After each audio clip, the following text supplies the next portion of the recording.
Olá, bem-vindo a mais uma aula do curso Minha Primeira Aplicação Full Stack. O meu nome é Valdir César e nesta aula nós vamos criar de forma automatizada a instanciação da nossa base de dados utilizando o banco de dados H2. Na aula anterior nós finalizamos então a criação aqui da nossa classe de domínio, nós já podemos fechá-la aqui. Eu deixei no material de apoio um PDF com as configurações para o banco de dados H2. Então você pode dar um Ctrl+C nesse conteúdo aqui, vir no seu projeto, aqui em Source Main Resources, nós temos o Application.Properties. Então você pode trazer esse conteúdo aqui para dentro, dando um Ctrl+V. Perfeito, aqui eu vou dar uma breve explicação sobre esse código. Esse código é bem boilerplate, é só as configurações que nós precisamos por padrão para podermos rodar o H2 no nosso projeto. Mas eu vou dar uma breve explicação aqui. Essa linha aqui, nós estamos habilitando o H2 para acesso no nosso navegador. Essa outra linha aqui, eu estou configurando a URL de acesso para o nosso banco de dados H2, para a interface dele ali. Então, vai ficar localhost 2.8080/H2-console. Aqui, nós estamos implementando aqui a URL do JDBC do H2, normal, padrão, como se fosse MySQL. Ele vai ter um usuário que eu vou deixar padrão também e a senha vazia. Esse daqui é o driver de ligação, normal também, como se a gente estivesse configurando o MySQL. Beleza, essas duas linhas aqui é simplesmente para mostrar o SQL da nossa base de dados sendo gerado aqui no nosso console. Então, se você der um Ctrl+S aqui já, você vai ver que ele vai carregar aqui no seu console a tabela sendo gerada, o SQL daquela tabela sendo gerada por padrão. Então aqui, ó, tá vendo? Ele já dá um Create Table To Do para você, já mostra o SQL aqui. Ótimo! Então, em aulas anteriores, nós vimos que nós vamos ter aqui uma instância do nosso To Do.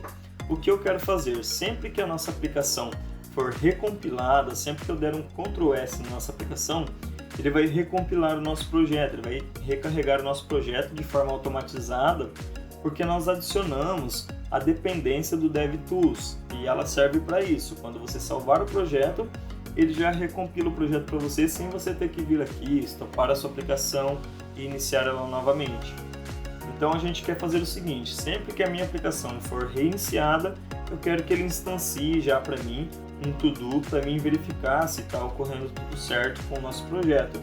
Então eu vou vir aqui na nossa classe principal, to-do application, dentro do nosso pacote principal, e vou adicionar aqui o implements, vamos colocar aqui implements command line runner.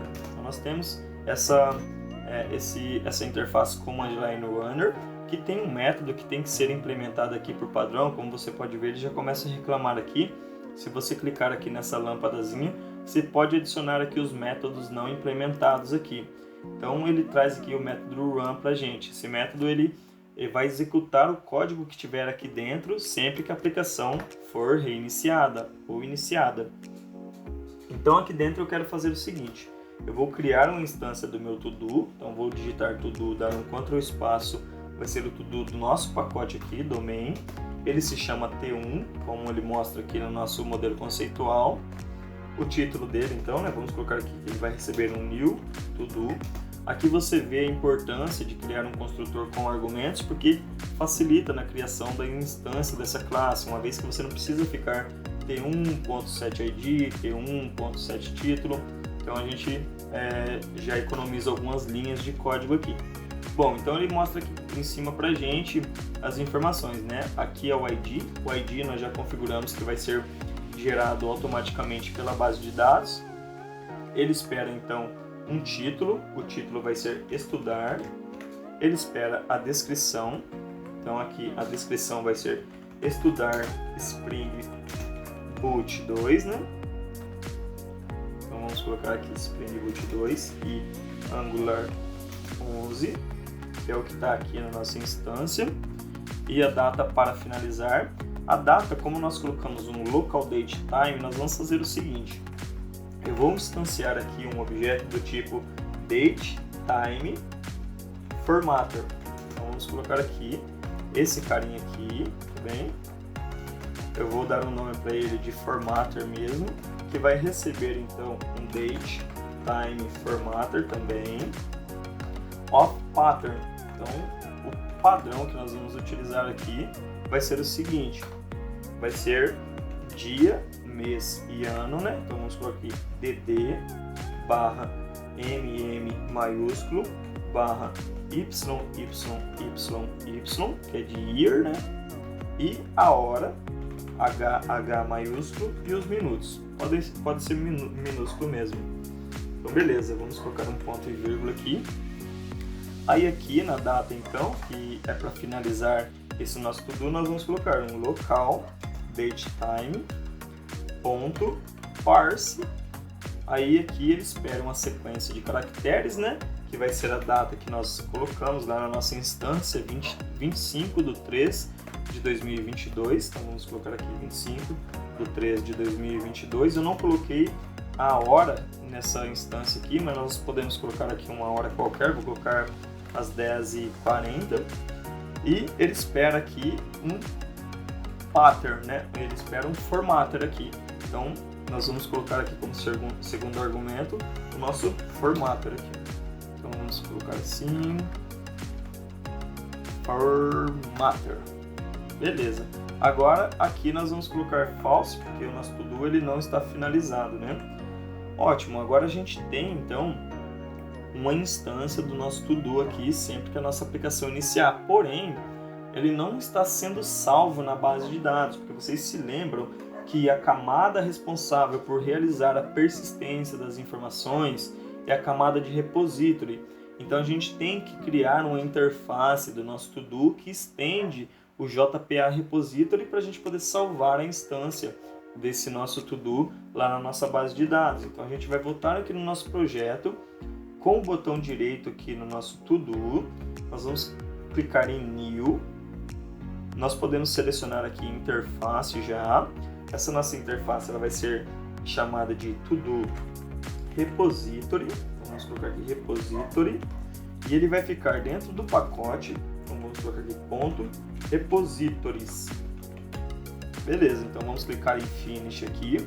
E ele cria para a gente já então a nossa interface to-do repository. A primeira coisa que nós devemos fazer aqui é adicionar a anotação repository para informar para o nosso Spring, né, que esse vai ser um repositório. Então aqui, se você digitar repository, dá um Ctrl espaço. Ele não encontrou porque eu coloquei com R minúsculo. Então vamos colocar aqui com R maiúsculo, repository. Assim, eu estava digitando errado. Beleza. Então essa nossa interface, ela estende. Então vamos colocar extends JPA repository. Beleza, ele vai esperar aqui dois argumentos, que vai ser o tipo dessa classe, né, que vai ser a classe to-do. Então vamos importar aqui também para não dar nenhum erro. E ele espera aqui também que nós informemos para ele o tipo primitivo do objeto identificador dessa nossa instância, desse nosso objeto, que é o ID nosso lá. O ID nosso é do tipo integer, então a gente passa aqui para ele integer.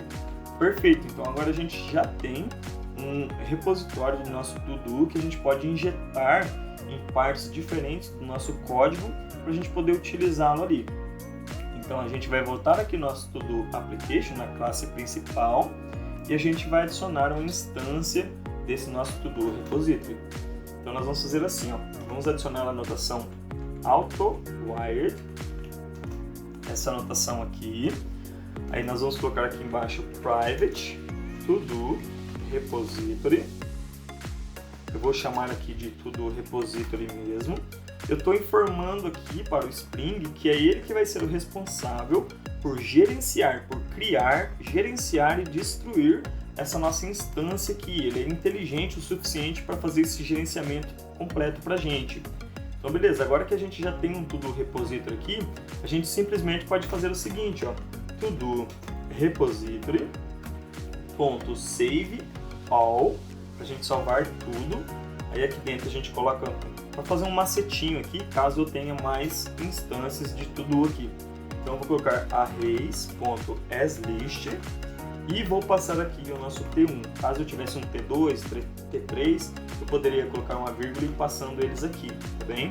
Sem ter que adicionar aquele add. Então beleza, vamos colocar um ponto e vírgula aqui e vamos salvar. Se tudo deu certo, se não ocorreu nenhum erro aqui, ele vai mostrar então a tabela sendo gerada para a gente e vai mostrar um insert lá em To-Do, aqui no nosso console, tá bem? Vamos aguardar um momento então para ele recompilar. Uma vez que a gente fez bastante alteração aqui, ele vai demorar um pouquinho mais mesmo. Ótimo, ele recompilou então, e como esperado aqui, ele criou a nossa tabela To-Do e tem um insert aqui de To-Do, tá bem? Então, maravilha, é isso que nós esperávamos mesmo. Só que como a gente vai verificar se realmente essas informações foram inseridas na nossa base de dados? Lembra que a gente configurou aqui para acesso do nosso navegador, o nosso H2 Database, essas duas linhas aqui? Então a gente vai voltar aqui, nós podemos abrir aqui uma guia do nosso navegador, adicionar aqui um localhost 2.8080 /H2 console. Vamos aguardar ele carregar aqui a interface gráfica do H2 pra gente. Então ele traz a interface aqui pra gente. Como eu não coloquei nenhuma senha, deixei o usuário padrão aqui, eu vou simplesmente clicar em Connect e ele vai trazer aqui pra gente o dashboard ali do H2. Então aqui você pode ver que ele já criou pra gente então a nossa tabela To-Do. Se você clicar aqui em To-Do, ele já traz o comando select *from To-Do e você clicando em Run, ele vai trazer todos os To-Dos criados ali na nossa base de dados. Você vai ver que tem apenas um To-Do que recebeu o ID 1, a data que nós passamos para ele, né? No dia 25/3/2022, às 10h40. A descrição é estudar Spring Boot, ele não está finalizado e o título estudar. Perfeito, então as nossas informações estão sendo salvas de forma automática na nossa base de dados. Se você quiser vir aqui e criar mais instâncias ali do To-Do, você pode criar também para você poder brincar mais posteriormente. Eu também vou fazer isso posteriormente em outras aulas, tá bem? Pessoal, então, para esta aula era isso. Nós estudamos os conceitos aí do banco de dados H2, como ele funciona, como a gente consegue utilizar ele para gerar base de dados automática em tempo de compilação. Então, se você estopar a sua aplicação aqui, você vai ver que o banco de dados ele já não vai funcionar mais. Você não vai conseguir mais acessar essas informações aqui. Se você tentar recarregar aqui, ele já vai dar erro. Por quê? Porque a sua aplicação foi estopada. O H2 Database ele só vai funcionar em tempo de compilação, enquanto seu projeto estiver rodando, tá bem? Então pode ver que ele já deu erro aqui para mim. Espero que tenham gostado dessa aula. Eu aguardo vocês para a próxima aula. Um forte abraço. Até mais!